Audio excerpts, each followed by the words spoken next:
Ambati Silks, Kanchipuram Saree Store, now in Vijayawada. Exclusive Pattu Sarees, Salwas and Lehengas. నమస్తే రమగారు. నమస్తే జయ. ఈ మధ్య కొన్ని కథలు ఎక్కువగా చెప్పుకుంటున్నాం కదా రమగారు. చాలా హ్యాపీగా అనిపిస్తుందండి నాకు మాత్రం. స్టోరీ టెల్లర్ అని వేసుకోవచ్చు మీరు. చక్కగా మీది ఏ వృత్తో అది వేయడానికి అవకాశం ఉంటుంది. మరి ఏదైనా ఒక మంచి స్టోరీ చెప్తారా? చెప్తా. పూర్వం పులింద నగరానికి మాణిక్య ప్రభు అని ఒక రాజుగారు ఉండేవాడు. ఈయన ఏంటంటే ఒక పరమ క్రూరుడని ఒక పేరు. ఆయనకి కొన్ని సెంటిమెంట్స్ ఉండేవి, కొన్ని నమ్మకాలు. ఆ నమ్మకానికి భిన్నంగా ఏదైనా జరిగితే ఒప్పుకునేవాడు కాదు. ఆ రాజ్యంలో అరటిపళ్ళు, జంట అరటిపళ్ళు ఉన్న గేల ఏదైనా కనపడితే ఆ గేల మొత్తాన్ని మట్టిలో కప్పెట్టేవాళ్ళు. కవల పిల్లలు పనికిరారు, రాజ్యానికి అరిష్టమని నమ్మేవాడు ఆయన. ట్విన్స్ ఉండొద్దు, ట్విన్స్ ఉండకూడదు. అరటిపళ్ళలో అన్ని గెలలో ఏదో గెల్లో జోడు పళ్ళు కనపడతాయా, అది వాడకూడదు, ఎవరు తినకూడదు, అరిష్టం. దాన్ని పారించేవాడు. మూఢనమ్మకం, ఒక నమ్మకం. ఆయనకి ఎవరో ఒక జ్యోతిష్కుడు చెప్పాడు, ఇద్దరు పిల్లలు ఒకేసారి కలిసి పుడితే మన రాజ్యానికి అరిష్టం, మీకు ప్రమాదం. అలాంటి ఒక భావన ఉంది. తనకైనా రాజ్యంలో ఎవరికైనా రాజ్యంలో ఇబ్బంది వస్తుందని. అంటే తనకే కాదు, తన రాజ్యంలో పుట్టకూడదు. ఇది మరీ ప్రమాదం, చాలా ప్రమాదం. ఈ నమ్మకం వల్ల ఆయన ఆ రాజ్యంలో ఎవరికైనా కవల పిల్లలు అంటూ పుడితే పిల్లల్ని చంపేసేవాడు. అయ్యో, అందుకే క్రూరుడు అన్నమాట. మా రాజ్యంలో ఉండద్దు, మీరు వెళ్ళిపోండి అంటే ఓ రకం చంపేయటం ఏమిటి. అయితే ఏమైంది, ఆ రాజ్యంలో దేవయ్య అని ఒక ఆయన, ఆయనతో చంద్ర అని భార్య ఉండేవాడు. వాళ్ళకి పెళ్ళైన 7 సంవత్సరాల దాకా పిల్లలు లేరు. అప్పట్లో రాజ్యం మారిపోదాము, వేరే చోటుకి వెళ్ళిపోయి బతుకుదాము అలాంటి ఊహలు వచ్చేవి కాదు జయ. ఇప్పుడు కూడా మనం జన్మభూమిని వదిలిపెట్టలేని ఇలాంటి మనస్తత్వాల్లోనే ఉంటాం. పాత రోజుల్లో ఇంకా ఎక్కువ ఉండేది. కలో గంజో ఉన్న చోటే తిని బతకాలి అలాంటి భావాలు ఉండేవి. అయితే ఏం చేశాడు, ఈ దేవయ్య వాళ్ళకి పెళ్ళైన 8 సంవత్సరాలకి ప్రెగ్నెన్సీ వచ్చింది ఆ అమ్మాయి చంద్రకి. పూజారయ్య చెప్పాడు, కమల పిల్లలు పుట్టే చిహ్నాలు ఉన్నాయి నీకు అని.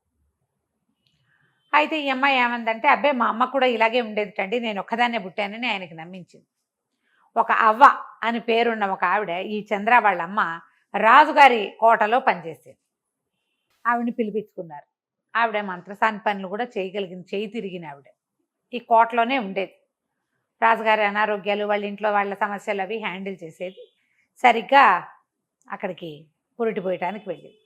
అనుకున్నట్టుగానే ఓ పిల్లాడు పుట్టారు, ఆడపిల్ల మగపిల్లాడు. అయితే ఎప్పుడైతే ఈ పిల్లలు పుట్టారో ఆ పిల్లల్ని వీళ్ళు రహస్యంగా పెంచడం మొదలుపెట్టారు. ఎవ్వరికీ తెలియని వాళ్ళ, ఊళ్ళో వాసన రాని వాళ్ళ. అసలు ఆడపిల్ల పేరు విజయ, మగపిల్లవాడి పేరు విక్రముడు అని పెట్టుకున్నారు. అయితే ఏమైంది, రాజుకి కర్ణాకర్ణిగా ఎలాగో తెలిసిపోయింది. తెలిసిపోయేసరికల్లా ఈ అవ్వ ఏం చేసింది, మనం ఎట్లా కాదు, పిల్లని నేను తీసుకెళ్ళిపోతా, పిల్లాన్ని తీసుకుని నువ్వు పారిపోమని సలహా ఇచ్చి అల్లుడేమో మగపిల్లాన్ని తీసుకుని పారిపోయాడు. ఆ దేవయ్య విక్రముడిని తీసుకుని పారిపోయాడు. ఈ చంద్ర విజయ వీళ్ళిద్దరిని తీసుకుని ఈ అవ్వ పులింద నగరానికి తీసుకొచ్చేసింది. దీన్ని ఆడపిల్లగా, పైగా ఇదేంటంటే ఈ రాజ్యంలో పిల్లేమో బహుచక్కటిది. పిల్ల కాస్త పెరుగుతుంటే ఆడపిల్లకి 1,00,000 సమస్యలు వస్తాయి. అందుకని దానికి మగవేషం వేసేది. ఒక 8 సంవత్సరాలు 7 సంవత్సరాలు వచ్చాకే ఈ కథ ఇలా మొదలైంది. ఆ పిల్ల 7-8 ఏళ్ల పిల్లాన్ని తీసుకుని దేవయ్య కాస్త పారిపోయాడు. వీళ్ళు ఇక్కడికి వచ్చారు. ఈ పిల్ల రోజు అవతో పాటు కోటలోకి బయటికి తిరుగుతూ ఉండేది మగవేషంతో. అయితే ఏమైంది, అది అక్కడికి తీసుకెళ్ళిన అతను వెళ్ళిపోయాడు కదా దేవయ్య ఈ నగరం నుంచి. అక్కడ శరభ నగరం అని ఒక పెద్ద నగరం. ఆ నగరానికి ఓ రాజుగారు నాడు, సరిగ్గా ఆ అబ్బాయికి ఆయనకి ఇదే వయసు పిల్లవాడు ఒకడు ఉన్నాడు. వీళ్ళు వెళ్తూ ఆ రాజుగారు వెళ్తున్నటువంటి ఒక జాతరకో ఎక్కడికో వాళ్ళు వెళ్తుంటే ఆ సమూహంలో కలుసుకున్నాడు ఈ దేవయ్య. పిల్లాడికి ఆడుకునేందుకు తోడుగా ఉంటాడని ఈ విక్రముణ్ణి రాజకుమారుడితోటి కలిపారు. ఆయన ఏమన్నాడు, పిల్లాడు మా రాజుగారి అబ్బాయి ఒకడే పిల్లాడు, వీళ్ళిద్దరూ ఆడుకుంటారు, నువ్వు ఎలాగో పై ఊరు నుంచి వస్తున్నాను అన్నావు కదా, పిల్లాడిని మా దగ్గరే ఉండు, నువ్వు అబ్బాయికి తోడు ఉంటాడు. ఏముంది, రాజగారి నగర్లో ఉంటే అన్నీ నడిచిపోతాయి, భోజన భాజనాదులకు ఏమీ ఇబ్బంది ఉండదు.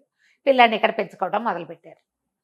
ఈ చంద్ర విజయ ఇద్దరు ఇక్కడ ఉండిపోయారు. అయితే ఏమైంది, ఈ రాజుగారి గౌరవార్థము ఈ మాణిక్య ప్రభు కోసం ఎవరో పెద్ద పెద్ద నిలువుటద్దాలు పంపించారు. పంపిస్తే ఈ మగవేషంలో తిరుగుతోంది కదా విజయ, అంతకుముందు గౌన్ వేసుకునేది, చొక్కాలాగు వేసుకుని తిరుగుతోంది మగపిల్లాడిలాగా, తలకి తలపాగా అవి పెట్టారు. అయితే ఇదేమైంది, ఈ నిలువుటద్దాలు పట్టుకుని లోపలికి ఆ భటులు తీసుకొస్తుంటే ఆ పిల్ల అటు నుంచి నడిచొస్తూ అద్దంలో తన ప్రతిబింబం చూసి అన్నయ్య అనుకుంది. మగ వయసులో వాళ్ళ అన్నయ్య అటకే అన్నయ్య అన్నయ్య అన్నయ్య అని కేకేసింది. వెళ్ళిపోయాడని ఏడ్చింది. ఏడుస్తుంటేనే అవ్వ చూసి తీసుకొచ్చేసింది. కానీ ఈ పిల్ల అన్న అన్న అన్న అని అరవటం మొదలు పెట్టేసరికి ఆయనకి డౌట్ వచ్చింది. ఈ పిల్ల లాంటి వాడే ఎవడో ఉన్నాడు ఇంకొకడు, అందుకే పిలిచింది. అక్కడి నుంచి అవ్వ కూతురు వాళ్ళ గురించి జాడలు తీశారు. ఆ అమ్మాయికి 2 పిల్లలు పుట్టారని, భర్త కొడుకుని ఎత్తుకుపోయాడని అర్థమైంది. ఇక అవ్వని నానా హింస పెట్టారు. చంద్ర ఏం చేసింది, ఆ పిల్లనేమో వీళ్ళు బంధించేశారు. చంద్ర పారిపోయింది. పిల్లని వదిలిపెట్టి పారిపోయింది. ఇంకేం చేయలేక ఆ పిల్లని మాత్రం కోటలో ఉంచుకున్నారు. కోటలో ఉంచుకుని ఇక అడగటం మొదలు పెట్టారు. అడిగితే దానికేం తెలుసు, 7-8 ఏళ్ల పిల్లకి, పిల్ల పెరిగింది 8, 10, 12 వచ్చినా ఏమీ లేదు. ఆ పిల్ల అక్కడే ఉండిపోయింది. అవ్వని నానా రకాలుగాను అడిగేవారు. అవ్వని సమాధానం రాక పెద్దది కదా ప్రాణం వదిలేసింది. ఆ విజయ ఇక్కడే ఉండిపోయింది. ఉండిపోతే ఈ రాజుగారికి దగ్గరికి ఒక పురోహితుడు ఒక ఆయన ఏమన్నాడంటే, ఒకవేళ కవల పిల్లలే గనక అయ్యుంటే వీళ్ళు ముక్కు మొహాలు ఒకేలా ఉంటాం కాదు, వీళ్ళ చేతిరాత నోటి రుచి కూడా ఒకేలా ఉంటాయి, రుచులు అలాగే ఉంటాయి, సేమే ఉంటాయి అన్నాడు. ఉండవు, ఆ పాతకాలం కదా. ఈ అమ్మాయితోటి ఒక రాయించారు కొన్ని వాక్యాలు. అక్కడి నుంచి ఆ ఆకుని ఏ ఆకు మీద అయితే రాయించారో, ఇలాంటి చేతిరాత ఉన్నవాడు ఎక్కడున్నాడా అని దేశాలు చుట్టుపక్కల ఉన్న ఊళ్ళన్నీ వెతికించడం మొదలుపెట్టారు. ఇలాంటి రాత ఉన్న పిల్లాడు ఎవడైనా ఉన్నాడా కుర్రాడు. 16-18 సంవత్సరాలు వచ్చినాయి ఈ విజయ్కి. అయితే ఏమైంది, ఒకరోజు వీళ్ళకి ఓ ఉత్తరం వచ్చింది ఈ రాజుగారికి, మాణిక్ ప్రభుకి. ఇదేమిటి, ఎక్కడి నుంచి వచ్చింది, శరభనగరం నుంచి వచ్చింది. అయ్యా, మరి మీకు 80 బళ్ళ బంగారాన్ని సమర్పించుకుంటాం, మా రాజ్యాన్ని మీ రాజ్యంలో కలుపుకోండి. స్వతంత్ర రాజ్యంగా మేము గెలుపొందలేకపోతున్నాం, మిగతా పులింద నగరం చాలా గొప్ప రాజ్యం కాబట్టి మమ్మల్ని మీతో కలుపుకోండి అని ఒక చేతి రాతతో ఒక ఉత్తరం వచ్చింది. వచ్చేసరికల్లా ఆయన ఉత్తరం చూడగానే చటుకున్నది విజయ్ చేతి రాతగా గుర్తుపెట్టాడు. ఎన్నాళ్ళో చూశాడు కదా, ఎందుకంటే ఈ పిల్లలు పుట్టిన దగ్గర నుంచి ఆయనకి గుండెల్లో ఏదో బాధగా ఉంది, తనకేదో సమస్యలు వస్తున్నాయి, తనకి ఎప్పుడు ఏదో ఒక పొట్టలో ప్రాబ్లం. ఆయనకి 45-50 ఏళ్ళు వచ్చినాయి, రావు సమస్యలు. అది కవల పిల్లలు పుట్టడం వరకే వల్ల ఇవన్నీ వచ్చాయని నమ్మాడు ఆయన. ఆ పిల్లాడు ఎవడో వెతికి ఈ పిల్లలిద్దరిని చంపేస్తే తన ప్రాబ్లమ్స్ తీరిపోతాయి అనుకుంటాడు. ఈ మూఢనమ్మకాలున్న జనాలని ఎవరైనా ప్రోత్సహించే వాళ్ళు దొరికితే మరీ విడ్డూరం, అవును విపరీతంగా అవుతారు.